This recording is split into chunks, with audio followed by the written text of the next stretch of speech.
Paz do Senhor. Amém. Abre em 2 Reis, capítulo 5. Livro de 2 Reis, capítulo 5. No versículo 1. Naamã, comandante do exército do rei da Síria, era grande homem diante do seu senhor, e de muito conceito, porque por ele o Senhor dera vitória à Síria. Ele era herói da guerra, porém ele era o que, pessoal? Leproso, grife isso, ele era leproso. Saíram tropas da Síria e da terra de Israel, levaram cativa uma menina que ficou ao serviço da mulher de Naamã. Disse ela à sua senhora: tomara o meu senhor estivesse diante do profeta que está em Samaria, ele o restauraria da sua lepra. Então foi Naamã e disse ao seu senhor: assim e assim falou a jovem que é da terra de Israel. Respondeu o rei da Síria: vai, anda, e enviarei uma carta ao rei de Israel. Ele partiu e levou consigo 10 talentos de prata, 6.000 ciclos de ouro e 10 vestes festivais. Levou também ao rei de Israel a carta que dizia: logo em chegando a ti esta carta, saberás que eu te enviei Naamã, meu servo, para que o cures da sua lepra. Tendo lido o rei de Israel a carta, rasgou as suas vestes e disse: acaso sou Deus com poder de tirar a vida ou dá-la, para que este envie a mim um homem para eu curá-lo da sua lepra? Notai, pois, e vede que procura um pretexto para romper comigo. Ouvindo, porém, Eliseu, homem de Deus, que o rei de Israel rasgara as suas vestes, mandou dizer ao rei: por que rasgaste as tuas vestes? Deixa ouvir a mim, e saberá que há profeta em Israel. Veio, pois, Naamã com os seus cavalos, os seus carros, e parou à porta da casa de Eliseu. Então Eliseu lhe mandou um mensageiro, dizendo: vai, lava-te 7 vezes no Jordão, e a tua carne será restaurada, e ficarás limpo. Naamã, porém, muito se indignou, e se foi dizendo: pensava eu que ele sairia a ter comigo, por-se-ia de pé, invocaria o nome do Senhor, seu Deus, moveria a mão sobre o lugar da lepra e restauraria o leproso. Não são porventura Abana e Farfá, rios de Damasco, melhores do que todas as águas de Israel? Não poderia eu lavar-me neles e ficar limpo? E voltou-se e se foi com indignação. Então, se chegando a ele os seus oficiais, e lhe disseram: meu pai, se te houvesse dito o profeta alguma coisa difícil, acaso não a farias? Quanto mais, já que apenas te disse: lava-te e ficarás limpo. Então desceu e mergulhou no Jordão 7 vezes, consoante a palavra do homem de Deus, e a sua carne se tornou como a carne de uma criança e ficou limpo. Diga: meu Deus, obrigado, Pai, por esta mensagem, que vai chegar ao meu coração, que vai mudar a minha vida e que vai fazer de mim uma nova e viva criatura. Diga amém. Pode sentar.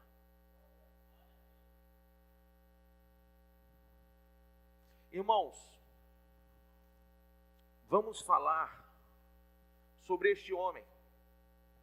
A Bíblia fala que este era um homem herói, símbolo de heroísmo em toda a Síria. Por quê? Porque através dele a Síria havia crescido, desenvolvido projetos. Amém? A Síria estava sendo vencedora sobre todos os seus inimigos.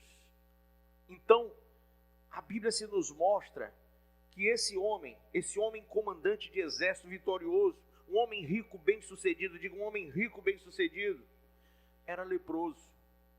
A lepra era símbolo do pecado. Um homem leproso era um homem pecador. Um homem leproso era um homem tido como imundo. O pecado, a imundície de Naamã estava estereotipada, estava à sua pele. Então todos olhavam para o pecado de Naamã vendo a sua pele.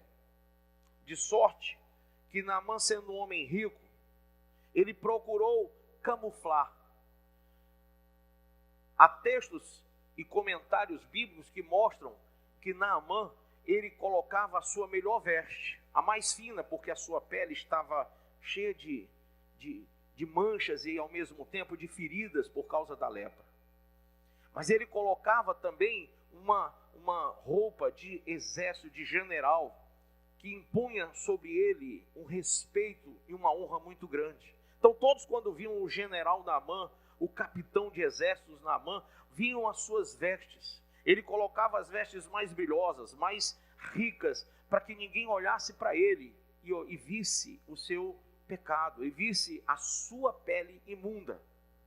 Então ele cobria a sua imundície exatamente com as suas melhores roupas. Não é diferente, se você imaginar, de muitas pessoas que tentam encobrir os seus pecados, sim ou não? Quantas pessoas você conhece que tentam camuflar a sua vida emocional, espiritual, que tentam mostrar uma aparência que não vivem, que tentam mostrar uma coisa que não são, que na verdade dizem eu sou crente em Cristo Jesus, mas não tem nada a ver com isso, e são verdadeiros leprosos, são verdadeiros pecadores imundos, vivendo um charco de lodo, mas ao mesmo tempo mostrando, estereotipando que estão bem. Todos pensam, não, o irmão está bem, o casamento dele vai bem, a vida espiritual dele vai bem, a família dele vai bem, a vida emocional dele vai bem, mas quando na verdade ele está cheio de roupas, de linhos finos, ele está coberto de uma couraça, mas não é uma couraça de justiça.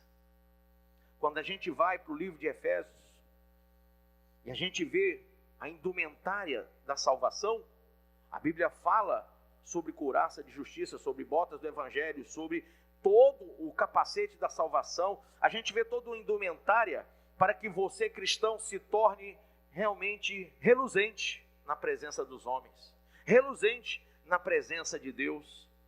Mas, irmãos, isso nada tem a ver com aquilo que Naamã espelhava. Naamã apenas queria cobrir a sua vergonha, porque ser leproso era ser imundo perante a sociedade, e ele era um homem de tanto respeito, de tanta honra, era um herói de tantas batalhas, ele não queria mostrar para ninguém a sua fraqueza, a sua imundície.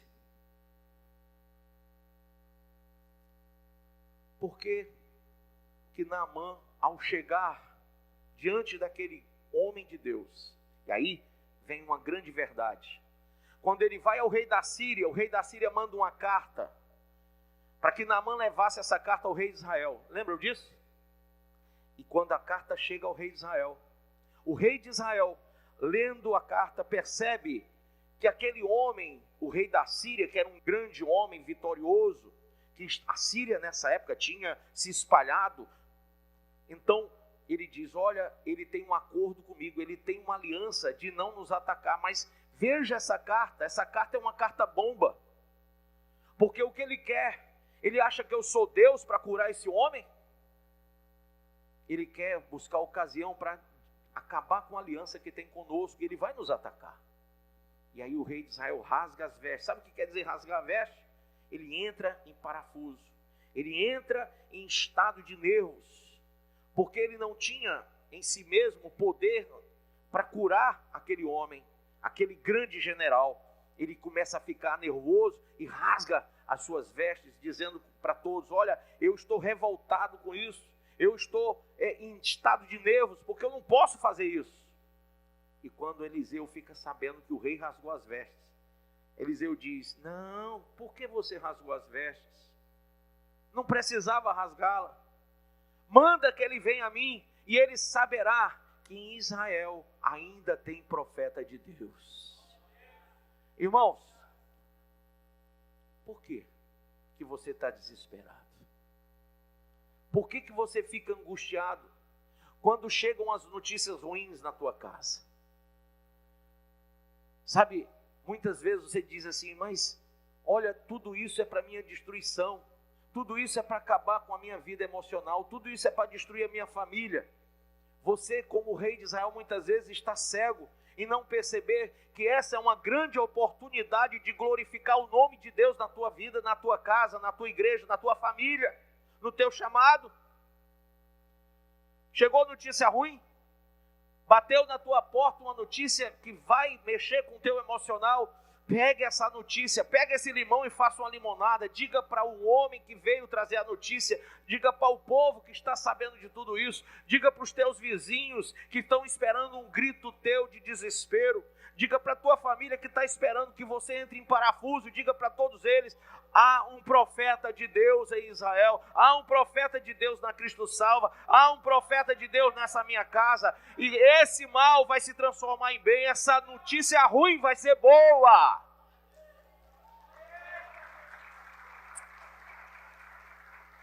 Tudo o que Deus faz, Ele faz para a sua glória. E naquela hora, ele recebe uma ordem do homem de Deus. Ele leva a riqueza e recebe uma ordem. E a ordem é: vai e toma 7 banhos no Rio Jordão. O homem imundo tinha que tomar banho no rio mais sujo do local.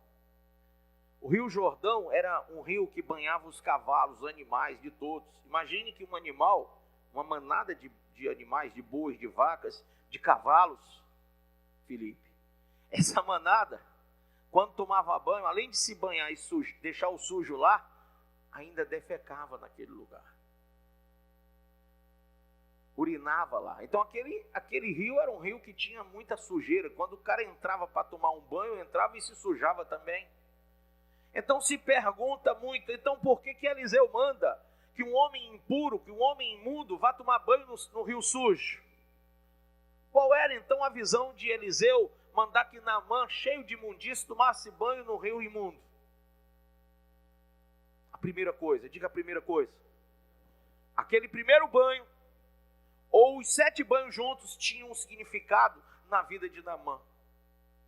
O primeiro significado que nós vemos, olhe lá, coloca aí para mim, por favor. Primeiro banho, diga primeiro banho: renúncia. De novo, renúncia. O conceito daquele homem: sou um homem leproso. A vida de Naamã era tão ocupada, tão cheia de cerimônias, tantos compromissos sociais, todos o respeitavam por onde fosse. Era reconhecido por suas vitórias, mas no fundo, debaixo daquele luxo todo, haviam feridas dolorosas. Para ele entrar na água, ele tinha que se despir.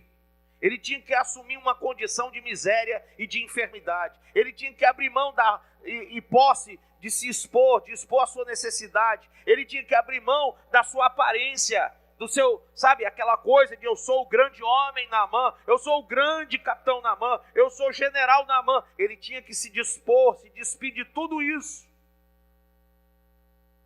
e demonstrar, abrindo mão de tudo isso, que ele era leproso. Então o primeiro banho era o banho da renúncia. Irmão, ninguém é curado por Deus se não renunciar. Ninguém é limpo do pecado se não houver renúncia. Ninguém é purificado se não renunciar a si mesmo.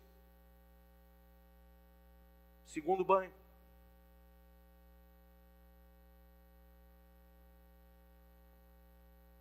a fé. Assim e assim falou a jovem que é da terra de Israel. Havia uma menina na casa de Naamã que, sabendo da sua necessidade, contou sobre as curas realizadas pelo profeta Eliseu. Naamã acreditou no testemunho da jovem escrava. Impressionante, ele ouviu uma vez só, e a sua disposição, a sua fé, fez com que ele acreditasse e levasse o assunto até o rei da Síria. E o rei da Síria, ouvindo o testemunho, creu tanto que mandou uma carta. Provavelmente ele havia procurado os melhores médicos, os melhores remédios, nada conseguiram.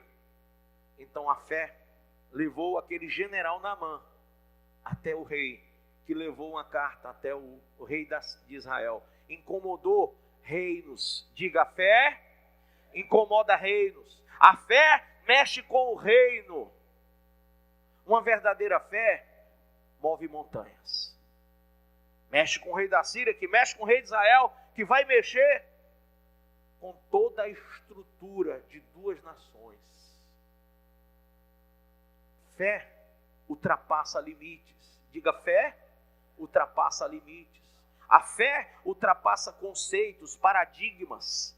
A fé, ela transpõe as montanhas. A fé leva você a um estágio emocional, espiritual, intelectual, que muita gente não percebe, não entende, porque você está transcendendo. Aquele homem precisava ser curado. E ele creu. Amém? Creu ao ponto de levar o rei da Síria e de viajar da Síria até Israel. Vamos lá. Terceiro, dedicação. Ele levou consigo 10.000 talentos de prata. Não é 10 talentos, é 10.000. 6.000 ciclos de ouro e 10 vestes festivais. Ele dedica riqueza, oferta. Sabe por quê, irmão? Porque quando você vai até Deus, não pode ir de mãos vazias. Há quem diga assim, está comprando? Não, Naamã não estava comprando nada. É que Naamã tinha conceitualmente uma coisa no seu coração, é conceito espiritual. Que ninguém deve se apresentar a Deus de mãos vazias. É um conceito espiritual, que você não pode ir à presença do Rei dos Reis, do Senhor dos Senhores, sem apresentar a Ele, sem dedicar a Ele o seu melhor. Então ele leva ao Rei dos Reis, ele vai até o profeta com essas riquezas, apresentar a Deus uma dedicação. Amém? Quarto. O quarto banho é o banho da obediência. Vai, lava-te 7 vezes no Jordão, e a tua carne será restaurada e ficarás limpo. E enquanto Naamã não se banha, as 7 vezes que foi requerido pelo profeta, ele não era curado. Tinha uma ordem. Quantos banhos? Primeiro banho, qual era? Renúncia. Segundo banho, fé. Terceiro, e o quarto? Obediência. Bispo, eu tomei o banho da renúncia. Deixei de estar hoje no futebol com os meus amigos para vir para a igreja. Hoje, bispo, eu era para estar lá no shopping, deixei de ir. Hoje eu era para estar na casa da minha família, no aniversário do meu tio, deixei de ir. Muito bem. Primeiro banho você tomou, renúncia. Segundo banho qual é? A fé. Você veio até aqui crendo que a tua vida vai mudar. Quem crê? Terceiro banho, você trouxe a Deus uma oferta de sacrifício. Glória a Deus. Trouxe o seu dízimo. Glória a Deus. Quarto banho, obediência. A obediência, ela é bem melhor do que qualquer sacrifício. A Bíblia diz que é melhor obedecer do que sacrificar. Lá, em 2 Crônicas, capítulo 20, há uma promessa que diz: todo aquele que se apresentar na casa que leva o meu nome, fará a sua prece, eu ouvirei a sua prece e sararei a sua terra. A promessa para obedientes. A promessa para quem renuncia. A promessa para quem tem fé. A promessa para aquele que tem dedicação a Deus. Então, com obediência, com fé, com renúncia e com dedicação, você está indo bem no caminho. Mas existe um quinto banho, qual é? A humildade. Pensava eu que ele sairia ter comigo. Pensava eu que ele ia impor as mãos sobre mim, que ele ia fazer alguma coisa no gênero. Lá em Damasco tem rios melhores do que esse rio aí, Jordão. Imagine esse homem rico se despindo na frente de todos, num rio sujo, cheio de animais pastando.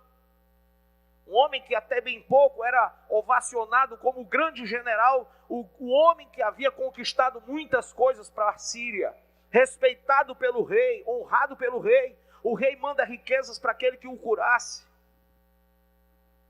E agora, ele que estava escondendo todas as feridas, Eu falava hoje com o pastor da igreja, o pastor Arthur Marques, quantas pessoas escondem feridas da alma? Quantas pessoas têm coisas escondidas, ocultas, pecados ocultos, e eles escondem dentro de si mágoas. Sabe por que há pessoas que não conseguem obedecer? Sabe pessoas que não conseguem se humilhar? Sabe aquela pessoa que diz assim, puxa, eu não obedeci, nem meu pai gritava comigo, nem minha mãe não sei o quê. Tem dentro de si feridas, chagas emocionais. E elas não aceitam se humilharem. Elas não concordam com ter que se humilhar. Há muitos que não se dobram, que não se curvam perante a palavra, perante a autoridade de Deus. Há muitos que resistem à palavra e ao Espírito Santo, sabiam disso? Há muitos que dizem, eu recebo Jesus como meu Senhor, mas não sabem o que quer dizer isso. Não entendem que senhorio quer dizer ordenamento, autoridade. E há muitos que não se sujeitam a isso. Há muitos que dizem, não, eu não tenho que me sujeitar a ninguém, nem a nada.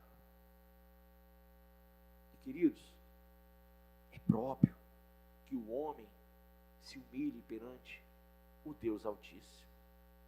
A Bíblia diz, humilhai-vos diante da potente mão de Deus.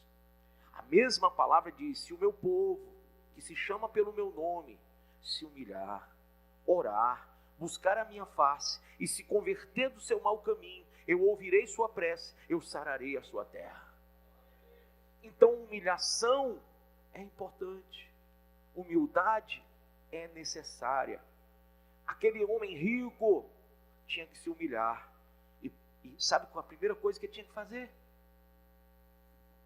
Tirar as vestes, tirar a capa, mostrar as feridas, chorar, gemer, dizer para a mulher, eu te traí, dizer para o homem, eu te traí, dizer para o pai e a mãe, eu traí a sua confiança, eu forniquei, meu pai, minha mãe, vocês depositaram tanta confiança em mim, e eu fiz o que era mal.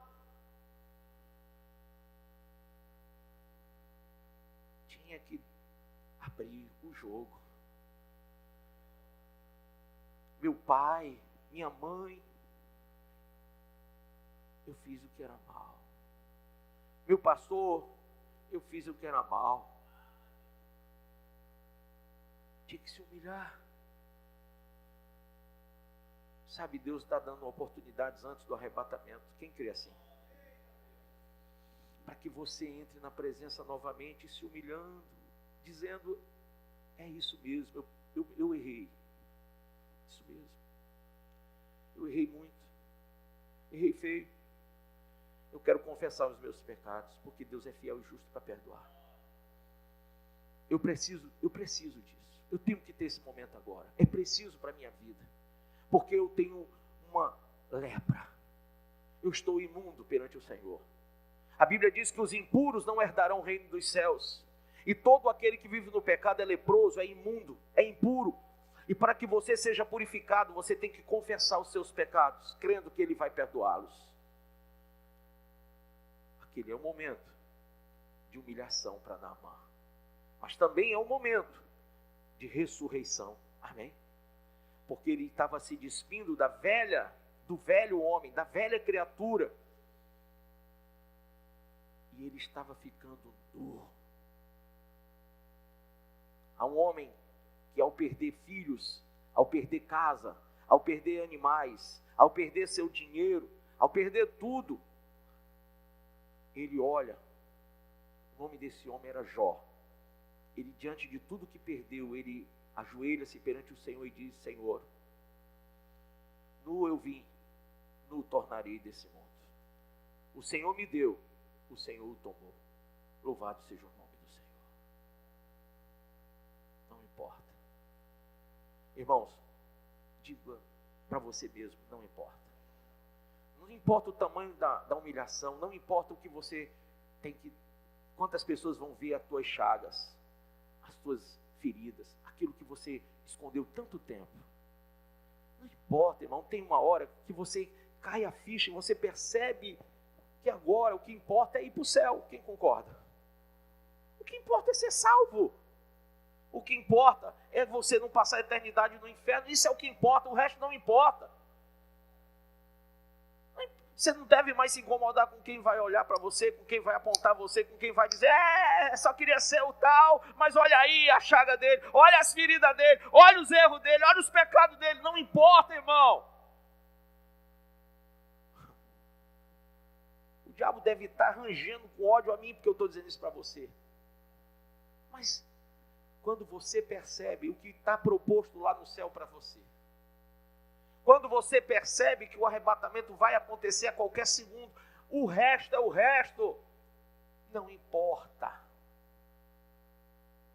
Abra, rasgue suas vestes, nem espere tirá-las, rasga as vestes e mostre a imundície, mostre a sujeira, mostre a impureza, mostre o seu pecado, declare: eu sou um pecador, eu sou adulto, eu sou prostituta, eu sou impuro, eu sou lascivo, eu sou fornicador. Não importa, eu estou aqui na casa do rei, eu estou aqui para tomar os banhos necessários, eu estou aqui para ser purificado. Aleluia. Esse é o momento da sua restauração. É o momento. Então não importa, diga, não importa. Sexto banho é um banho do compromisso. Reconheço que em toda a terra não há Deus, disse aquele homem, senão em Israel. Ele chega no sexto banho, depois que ele se despiu e mostrou a sua vergonha, depois que ele entendeu que não importava mais nada, ele reconhece quem é o Senhor. No sexto banho, ele já está se convertendo. Ele já está tendo uma visão nova. Irmão, tem muito crente que, por evitar passar vergonha do quinto banho, não chega ao sexto. Crente que não tem compromisso, que não tem ligadura. A Bíblia diz que o que a gente liga na terra está ligado no céu. Tem crente que não está ligado no céu ainda, porque ainda não quebrou os paradigmas do passado, não rejeitou a velha criatura, não renunciou ao velho homem. Você está tão preocupado com o que a família vai dizer? Não, porque eles são de outra religião, ou são de outra igreja, e eles vão achar mal, né? Não vão gostar, não vão querer, não vão me receber, meus amigos vão me rejeitar. Meu irmão, bendito sois vós quando vos perseguirem, quando vos rejeitarem, quando falarem mal de vós, por minha causa. Sejam benditos do Senhor, seja bendito de Deus. Enfrente tudo, enfrente todos, passe por cima de qualquer coisa, inclusive do seu próprio orgulho, mas não saia do caminho. Eu falei hoje de manhã uma coisa sobre isso, sobre o caminho. Como é o caminho de Deus? Quem sabe? 2 textos dizem. O primeiro texto diz: o caminho de Deus é perfeito e faz o quê? Restaura a alma. O caminho de Deus é perfeito e restaura a alma. Você sabe que nós somos imperfeitos? E para pegar o que é imperfeito e tornar perfeito, tem guerra. Tem guerra. Ah, como tem guerra. Porque Ele é perfeito. E o trabalho nosso é ser restaurado. E para Deus restaurar você e a mim, tem uma guerra espiritual enorme, porque nós resistimos à perfeição de Deus. Nós queremos achar que Deus nos recebe imperfeitos e continua nos recebendo imperfeitos. Irmão, esse livro é perfeito. A doutrina desse livro é perfeita. Quem escreveu esse livro é perfeito. Não há como a gente aceitar imperfeições. Nós estamos aqui na casa do conserto para aliançarmos com Deus e vivermos uma vida em perfeição com Ele. Bispo, o senhor quer dizer que o senhor é perfeito? Não, eu sou um pecador buscando perfeição. Eu sou um pecador que rejeita a imperfeição. Eu sou um pecador que abomina o pecado. Eu sou um pecador que diz: miserável homem que sou. Eu não bato no peito, como muitos fazem, dizendo: está tudo bem. Não. Enquanto eu sou incorruptível, está tudo bem. Mas quando eu sou corruptível, está tudo mal. E eu só vou ser incorruptível no dia que Ele me der o corpo de glória. Até lá, não está nada bem não. Eu tenho que estar lutando todo dia contra o pecado, todo dia contra o mal, todo dia contra aquilo que quer me derrubar. E tem muita coisa querendo derrubar você e a mim, sim ou não? Sentimentos, desejos, paixões, ressentimentos, tudo contra nós. Nós temos que lutar contra a natureza adâmica, sim ou não? Enquanto nós somos de natureza adâmica, nós temos que lutar contra isso. Então o caminho de Deus é perfeito e restaura a alma. Mas para restaurar, luta, guerra. E o segundo texto fala que o caminho de Deus é estreito, espinhoso, pedregoso. Imagine você que Deus, de propósito, faz você fechar os olhos agora e ver um caminho bem estreito. Feche. O caminho é bem estreito, mas muito estreito, você está quase passando de lado. Pedras, muitas pedras pontiagudas no caminho, você está pisando e está machucando os pés. E quando você vai passando, tem muitos espinhos nas laterais, e você fica ralando os braços, ralando a barriga, ralando as costas. E você diz, meu Deus, que caminho difícil, eu estou todo marcado de espinho, eu estou todo riscado, eu estou com os pés doendo, não aguento mais andar nesse caminho. Esse é o caminho. Essa é a verdade, essa é a vida. Ele não mandou você entrar num caminho largo e espaçoso, porque esse conduz à perdição.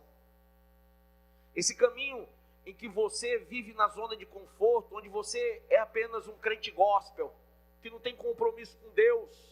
Sabe por que o sexto banho é chamado compromisso? Porque não importa o tanto que você tenha que sofrer, você vai viver o evangelho de Cristo.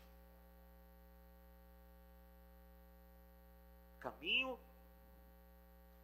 pedregoso, espinhoso. Tem tantos crentes que se afastam, se desviam do evangelho, dizendo, não aguento mais não. Não aguento mais não. Olha, eu não aguento esse caminho, eu não aguento essa igreja, só fica me cobrando que eu seja santo, que eu me saia do mundo, que eu não faça isso, que eu não posso me prostituir, eu não posso isso, eu não posso aquilo, eu não posso ir para festa, eu não posso beber, eu não posso fumar, não posso me drogar, não posso, eu tenho que ser isso, eu tenho que ser aquilo, eu não quero, esse caminho é muito difícil. Irmão, é perfeito e restaura a sua alma.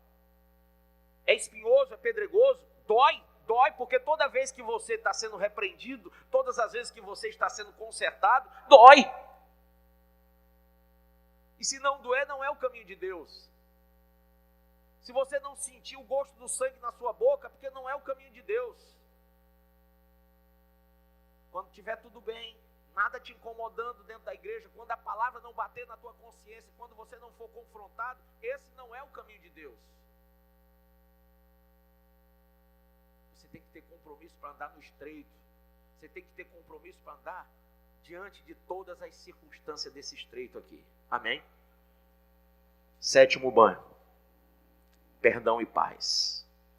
Perdoe o Senhor a teu servo. Eliseu lhe disse, vai em paz. Porque ele, ao chegar na Síria, ele tinha que se dobrar diante dos deuses da Síria. E ele diz, olha, que Deus me perdoe. Porque quando eu me dobrar lá, não vai ser aqueles deuses de pau, pé de gesso mais não. Eu vou estar me dobrando diante do Senhor, Deus Todo-Poderoso. Que Deus me perdoe por eu ter que me curvar, porque se eu não me curvar, eu vou morrer lá. Mas eu nunca mais vou adorar aqueles deuses. E aí, irmão, ele pede perdão e paz. Sempre que o rei da Síria entrava no templo, ele era convidado para entrar. E ele já pede perdão antes de cometer o erro, para que Deus o perdoe lá na Síria. O sétimo banho. Quando você tem compromisso com Deus, você recebe o perdão dele. Quando você tem compromisso com Deus, você tem a paz que excede a todo entendimento. Você está na guerra, você está na luta contra o pecado, você está sofrendo os espinhos e as pedras do caminho, mas você tem a paz de Deus. Uma paz que se você morrer agora vai para o céu. Se vier um arrebatamento, você sobe. É difícil? É difícil. Tudo é difícil, irmão. Olha, no caminho de Deus nada é fácil. Mas você tem paz. Você tem paz. E eu fico pensando quantas pessoas ricaças, cheias de tanta coisa, quantos crentes que eu conheço, que agora estão desfrutando da vida do jeito que eles querem, embalada a vida com bebida. Quantos crentes eu conheço que estão vivendo no descaminho dentro de igrejas? Porém, uma coisa eu digo: eles não têm paz. Eles não desfrutam da paz. Se você perguntar a eles, irmão, acontecendo o arrebatamento, o irmão vai subir? Ele vai dizer não. Acontecendo o arrebatamento, o irmão vai ser arrebatado? Não, não vai. Não vai. Então, tem muita gente que não tem essa paz, que não tem esse entendimento de si mesmo, que não tem essa certeza sobre si mesmo. O sétimo banho traz paz para todos nós, traz consciência de vida eterna. Então, eu convido você, leproso, eu convido você, pecador, para que você tome 7 banhos na presença de Deus. Você comece hoje, mesmo evangélico, mesmo sendo que você se tornou ao longo dos anos, renunciando a si mesmo. Que você tenha conformidade com Deus, para que a sua fé, o seu segundo banho, seja uma fé que te liberte de tudo o que te prende nessa terra. Sabe o que quer dizer a palavra arrebatar? Arrancar da terra. Arrancar da terra. Nosso arrebatamento começa do dia que a gente aceita Jesus. Naquele dia, nós cortamos as raízes com o mundo. A gente fica nele, mas não faz mais parte dele. Na hora que ele vier, não tem muito ou nada que nos segure aqui. Nós já estamos no ponto de subir. Pergunte para o seu irmão do lado: o que é que te prende aqui na terra? O que é que te prende nesse mundo? O que te segura para você não ser um cidadão do céu? O que é que te faz você se tornar uma pessoa imprudente? Porque somente as prudentes subiram. Lembra disso? Então a fé, diga fé. Uma fé que te leva ao céu. Dedicação, dando o seu melhor para Deus. Obediência, diga obediência. Sem condições, incondicional. Você vai subir, porque você é obediente. Humildade, porque sem ela você não vai vencer a si mesmo. A humildade derrota o nosso eu. A humildade quebra o nosso eu. Ah, como eu queria que muita gente tivesse o banho da humildade e pudesse pedir perdão à esposa, ao marido, aos filhos, à igreja. A gente precisa praticar a humildade. Compromisso. Esse banho faz de você uma nova criatura. E por último, não menos importante, você tem de Deus o perdão e a paz. Amém? Quem aqui foi lavado por Deus? Deixa eu falar uma coisa para você. Só foi lavado por Deus quem mergulhou no rio dele. Você tem que mergulhar nesse rio. Você tem que se banhar nesse rio. E esse rio, ele sai direto do trono da graça. Ele passa aqui, nesse altar, para que você venha se humilhar, orar, buscar e se converter do mau caminho. Amém?